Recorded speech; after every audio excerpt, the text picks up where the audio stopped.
Okay, let's dive right back in. This is chapter 2 of First Nephi. Now, let's give you the summary first, because the summary in all of the Book of Mormon and in the Bible, coming from the Church of Jesus Christ of Latter-day Saints, they really do a good job on giving you an overview of what's in that chapter. So, let's go. Lehi takes his family into the wilderness by the Red Sea. They leave their property. Lehi offers a sacrifice to the Lord and teaches his son to keep the commandments. Laman and Lemuel murmur against their father. Nephi is obedient and prays in faith. The Lord speaks to him, and he is chosen to rule over his brethren. And this is approximately around 600 BC, which is before Christ was born. Okay. Verse 1. For behold, it came to pass that the Lord spake unto my father, yea, even in a dream, and said unto him, Blessed art thou, Lehi, because of the things which thou hast done, and because thou hast been faithful, and declared unto this people the things which I commanded thee. Behold, they seek to take away thy life. And it came to pass that the Lord commanded my father, even in a dream, that he should take his family and depart into the wilderness. And it came to pass that he was obedient unto the word of the Lord, wherefore he did as the Lord commanded him. And it came to pass that he departed into the wilderness, and he left his house and the land of his inheritance, and his gold, and his silver, and his precious things, and took nothing with him, save it were his family, and provisions, and tents, and departed into the wilderness. And he came down by the borders near the shore of the Red Sea, and he traveled in the wilderness in the borders which are near the Red Sea.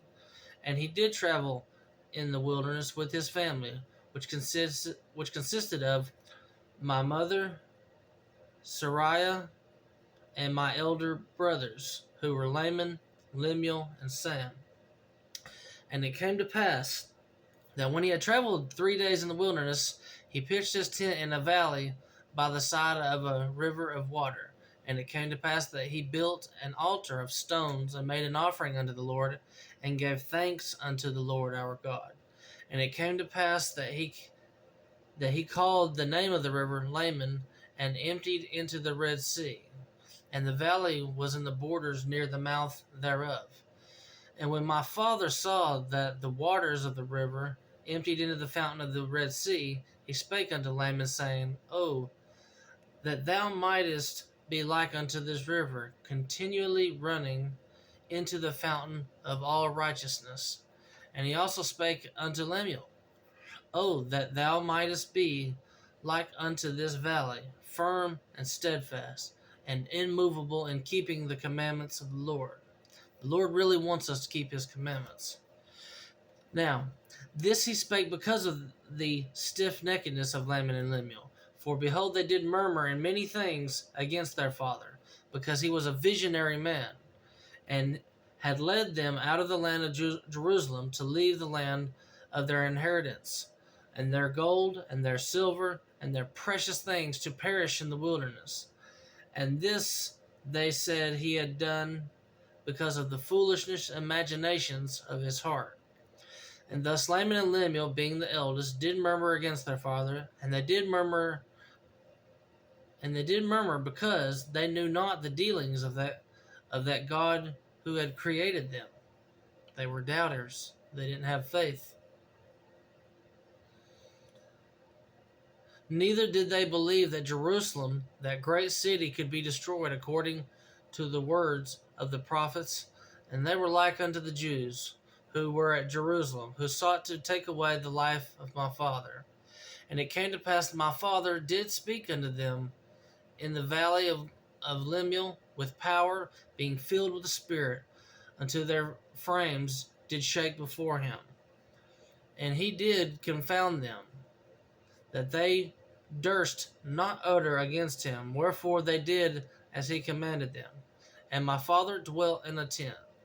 And it came to pass that I, Nephi, being exceedingly young, nevertheless being large in stature, and also having great desires to know of the mysteries of God, wherefore I did cry unto the Lord, and behold, he did visit me, and did soften my heart that I did believe all the words had been spoken by my father. Wherefore I did not rebel against him like unto my brothers. And I spake unto Sam, making known unto him the things which the Lord hath manifested unto me by the Holy Spirit. And it came to pass that he believed in my words. But behold, Laman and Laman would not hearken unto my words. And being grieved because of the hardness of their hearts, I cried unto the Lord for them. And it came to pass that the Lord spake unto me, saying, Blessed art thou, Nephi, because of thy faith, for thou hast sought me diligently with lowliness of heart. And inasmuch as ye shall keep my commandments, ye shall prosper, and shall be led to a land of promise, yea, even a land of which I have prepared for you, yea, a land which is choice above all other lands. And inasmuch as thy brethren shall rebel against thee, they shall be cut off from the presence of the Lord. And inasmuch as thou shalt keep my commandments, thou shalt be made a ruler and a teacher over thy brethren. For behold, in that day that they shall rebel against me, I will curse them, even with a sore curse, and they shall have no power over thy seed, except they shall rebel against me also. And if it so be that they rebel against me, they shall be a scourge unto thy seed, to stir them up in the ways of remembrance. Chapter 2.